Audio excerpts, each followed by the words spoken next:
Hey everyone, my name's Christy. Welcome to my corner. Thanks for joining me today for a look at my tiny sewing machine collection, my tiny antique sewing machine collection. And the collection itself is tiny. I only have 4, but the sewing machines themselves are also tiny and I love them. So I really like vintage and antique sewing paraphernalia, just in general. I've been collecting antique wooden spools for a few years now. I have a small company, a small sort of craft company in my town where I do, fairs and stuff, where I make jewelry and home goods and different things out of these vintage wooden spools. But it's not just the spools that I love, right? I love everything about vintage sewing. I love the way the measuring tapes were made out of actual cloth. I love the ribbons. I love the buttons. I love the different pins. I just love them all. And I love the sewing machines. And so recently I've been getting really into these antique sewing machines. I just think that they're gorgeous. I think that they're like stunning looking. And I wanted a treadle, so like a working treadle sewing machine with the cabinet and the foot pedal and, it actually runs. My idea, of course, is that when the apocalypse happens and there's no more electricity, it can be a way that I can, support my family and make clothes for people quicker than hand sewing since there's no electricity. But I don't have room for a treadle sewing machine at the moment, so I discovered that they made hand crank sewing machines. And I'd actually seen a hand crank sewing machine somewhere at like a fair or a historical reenactment thing, but it didn't click actually until right now because it was a tiny little sewing machine. So I did buy a large hand crank sewing machine. I don't have it all set up yet, so I'll show that to you in a different video. But what I do want to show you are my tiny ones like this. Isn't that adorable? So I am going to, in a minute, take you over to my workstation and just kind of go through them, show you the different parts of them, and maybe talk a little bit about them. And then this one in particular is the one in the best shape. As you can see, it's pretty good.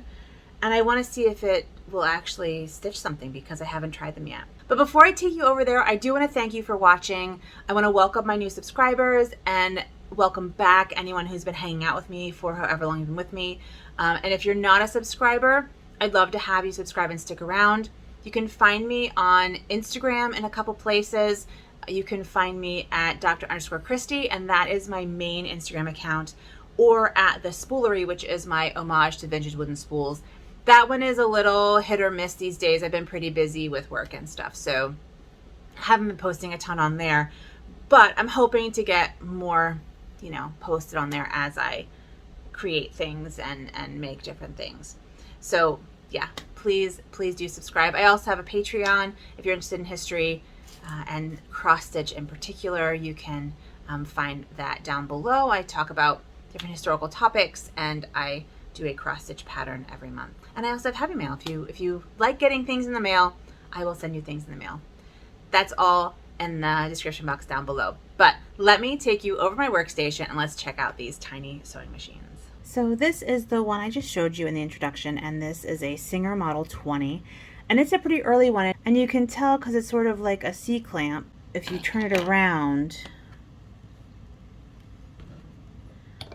all of the mechanics are exposed. So this is an early model. This isn't the earliest model, but it's a pretty early one from the 19-teens, 1920s. But I really love this one, and it moves very smoothly. You can tell it's not the earliest because of the wheel. Now this wheel has 7 spokes, and the earliest models only have 4 spokes, but those are very expensive. So I just kind of want to point out the different parts of it. So obviously this is where the spool goes, and then the thread goes through these holes. And the cool thing about this is that it's numbered. So there's 1, there's 2, there's 3, and there's 4. And then it goes into the needle,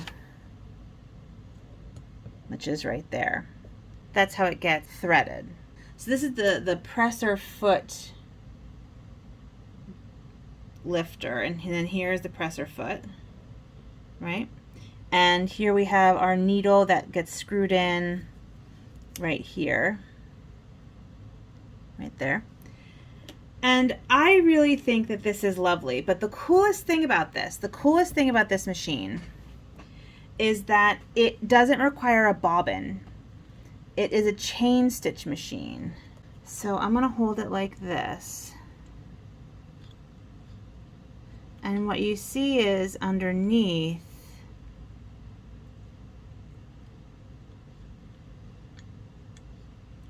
is it makes a chain stitch. And I love it.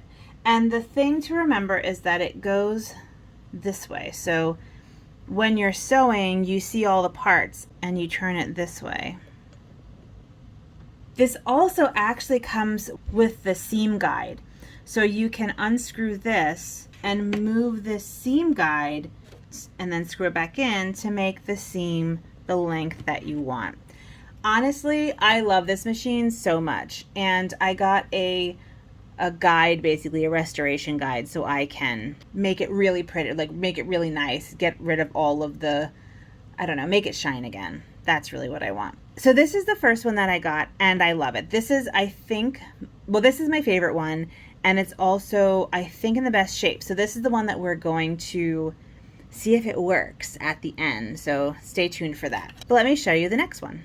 So this is also a Singer Model 20, but you notice that it's different. It's not, for me, it's not as elegant. It's a little bit clunky because all of the mechanics are inside the body, right? So this, you know, you don't see the mechanics anymore.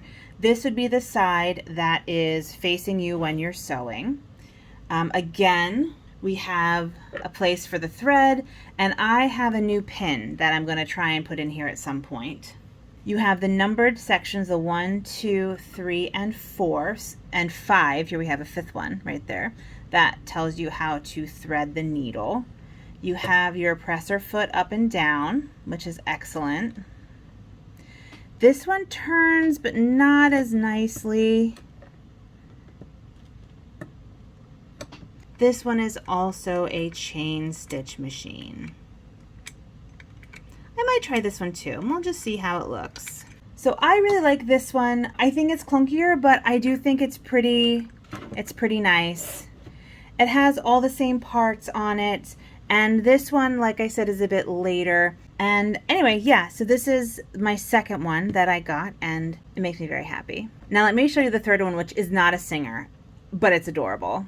The third one is called A Little Betty. It's by Straco.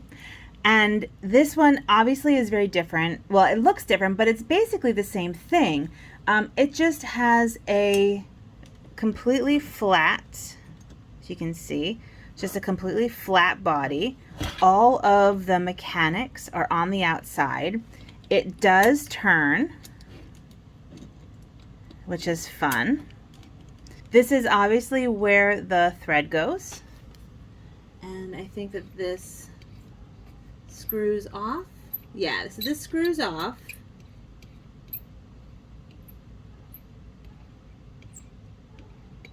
Like that, and you put your thread on, put the little spring on, and then screw this back on. So then you have a nice tension. I think that's what that screw is supposed to do. It doesn't give you directions on threading it. So I'm assuming it's just a quick through this hole right here. There's a little hole right here, and I think that that's where it goes. You have your bar. Here, I'll show you this. You can see that better. That brings up your presser foot. And this one I'm assuming is another chain stitch machine. But how great is this? I love this, first of all, because one of my best friends is named Betty, first of all. Second of all, I love the color. I love the little design. This one's more stable. The other ones require a C-clamp. You have to clamp it to the table. This one does not. And it's just tiny and elegant. I don't know. This one really called to me. So, I mean, maybe I'll try all of them. I mean, I might as well. They all work. They all, like, the mechanics of them work. Oh, this probably is where a thread goes in there too. So anyway, these are my 3 more antique toy, like these are given to young girls as their first sewing machine, and I think that they're amazing. I think that they're elegant and fun and should be pretty usable. So we'll see that in a second. But I do have one more I want to show you that's very different, and I don't even know. I don't know. I just thought it was a cool idea that I wanted to check out, and I thought I would show you as well. So this final one is the Loring hand sewing machine, and it just comes in this box, and it's basically a stapler. So it clearly kind of, I don't know. I don't know how this is going to work. I don't think that this is for large projects. I think it's more of a, you know, fixing a quick hem, but we're going to give it a try. The thread came with it, but I'm assuming you just unscrew this and it will, or you pop it off. I'll figure that out in a second. But I just thought that this was also really elegant, and again, it looks like a chain stitch machine. So let's give these a try and see what happens. Okay, first things first, let's change the needle. So you want to take it to its highest point, undo this screw, try and use pliers. There we go. So that's not a terrible needle, but I bought some new needles. So I got some organ needles. These are size 11. I got them on eBay. I got these, and I got size 14 needles. They're for different kinds of sewing. Now, these sewing needles have a flat end, and I believe that the flat end goes towards where the screw is, but I think we will find out. Yes, that does sound right. Okay, I think that that's in. I think that that's in tight. Now, when I showed you before, I missed a couple spots. So it's 1, 2 for threading. It is 1, 2, 3, 4, 5, 6, and then down to the needle. And it looks like I am missing a piece right here. There should be tension discs right here, and I don't have any. So I'm not sure how that's going to affect what I'm trying to do. We'll see.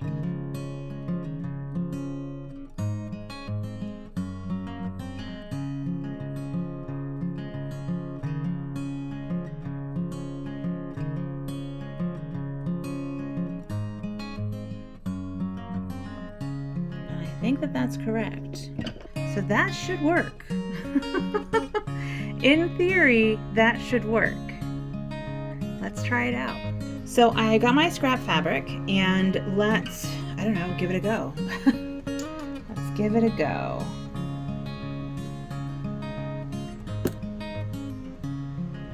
And unlike, well, yeah, so it's doing a chain stitch, so it will come out the back. I am a little bit concerned about this situation here where I don't have the wheels, like the tension wheels, but I do have tension wheels on my other machine. So that, you know, is something. So let's see how we do here.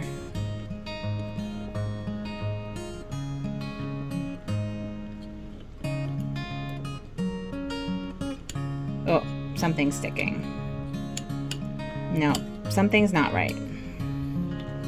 Let's do a couple more stitches and see what we end up with. Now this would normally be clamped to a table, so I actually have C-clamps. Oh, I mean, definitely the tension's off since, you know, I have no tension wheels. Okay, so let's see what we have here.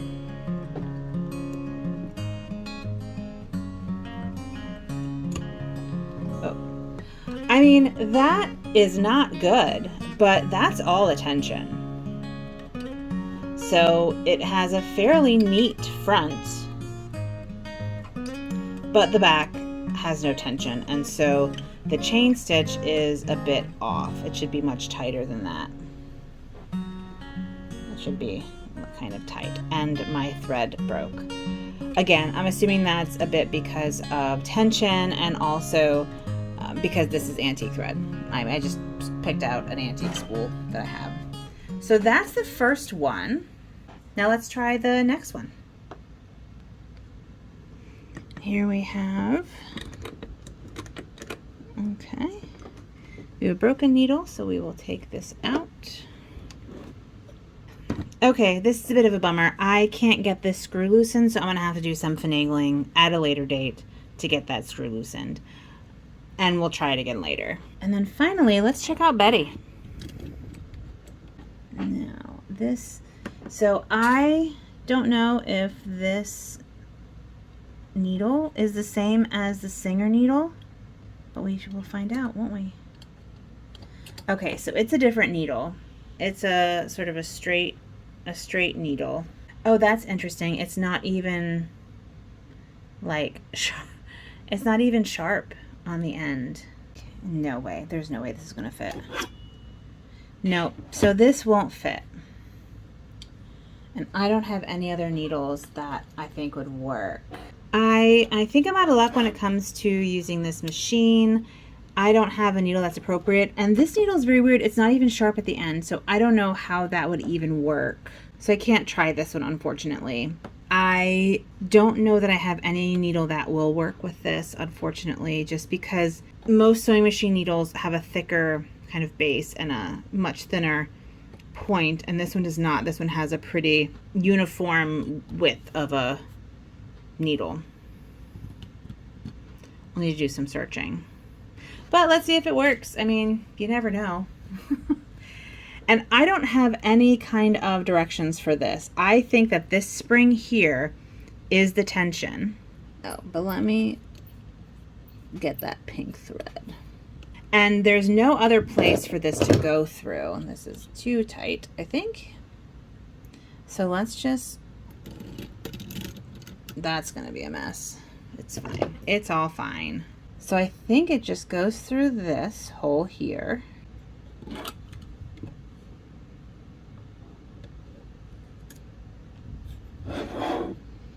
I imagine it goes through here, like that.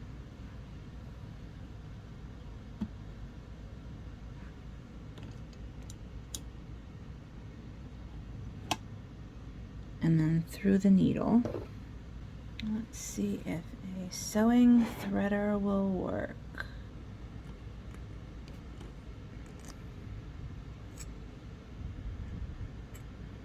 My air conditioner is blowing too, so that's exciting.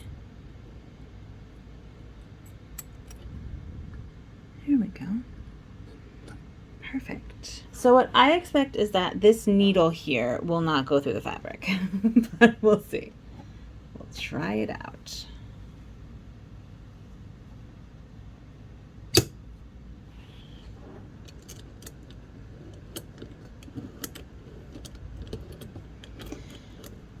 So it's a little bit hitting. Man, if I could find a needle, this is smooth.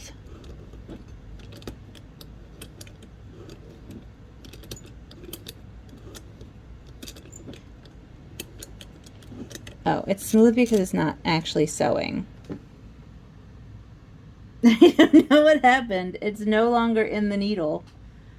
I don't know what happened. I don't know if you can see, but the thread's not in the needle anymore. And did it break? Oh, it broke. Okay. So the thread broke.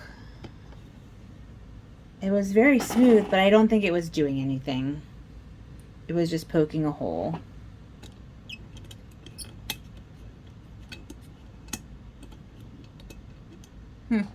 Our final test is this guy here. This guy here. Whoops. I think I may have unscrewed it a little bit too much. it just goes, okay, so let's get to the good stuff here. Or we'll use the pink because the pink shows up really nicely so you can see the stitches. All right, so we're going to use the pink thread. This is the tension spring, but I just popped the whole thing off. So I'm gonna not use the tension spring and just put this on. It doesn't, I don't know, it's not smooth enough. So let's see what we have here. And this, of course, I have to move it. There are no feed dogs on this one. So let's see what it does.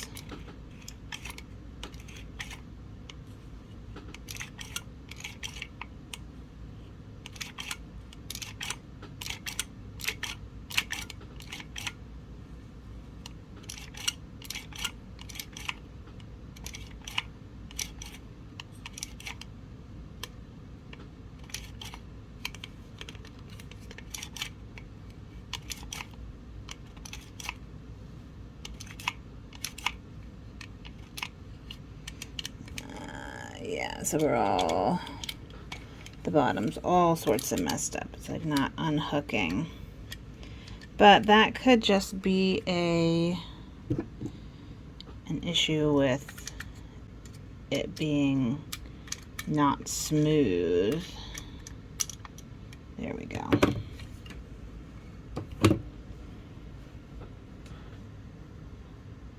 Yeah, I mean, it's not good. But it could be. Oh, and then you can just pull it right out because it's a chain stitch. So there you have it. There's the Loring hand sewing machine, which is interesting, but you know, it's fun to try. So let's talk about all 4 of them. So of these 4 sewing machines, this is definitely the one that I'm going to focus on refurbishing. I'm going to, I think, cannibalize these wheels here, these tension wheels, when I refurbish this. And I think this could be a really excellent tiny little sewing machine. I'm pretty excited. I already have I got some C-clamps to clamp it onto my table, and you can see, and you can't see, let me lift it up. Right here is the groove where those go. And I think this could be a really fun little sewing machine to play around with and, I don't know, make fun things. So there you have it. Those are my tiny sewing machines. And like I said, this is going to be the one I'm going to focus on for my refurbishing. And I'm going to cannibalize those tension rings from the later version for this version, because this one just made a better stitch right off the bat, and I think will be easier to refurbish without having to buy any parts. So that's the plan for that. And I'm excited. I don't know if I'm going to film the whole refurbishing process just because I don't have a good setup for fine work like that. And maybe I'll figure something out, but for now, I'm planning on refurbishing it without you there. I'm sorry. But I think I will be able to, I don't know, we'll see. I guess I'm not saying I won't try. I'm just saying it might not work, is what I'm saying. I am a little disappointed that the other 3 machines weren't as good as they could have been. But, I mean, one is better than nothing. So there you have it. There is my tiny vintage sewing machine collection, and I hope that you enjoyed playing around with it with me and checking to see how they sew with me, because that I hadn't tried that before. And if you have any questions about them or any information about them or a line on other ones, I'd love to expand my collection. Just let me know in the comments and I'll do my best to answer, and you know, whatever. I'll do my best to respond. So thanks again for visiting with me, and I will see you in my next video. Please take good care of yourselves and have a good one. Bye.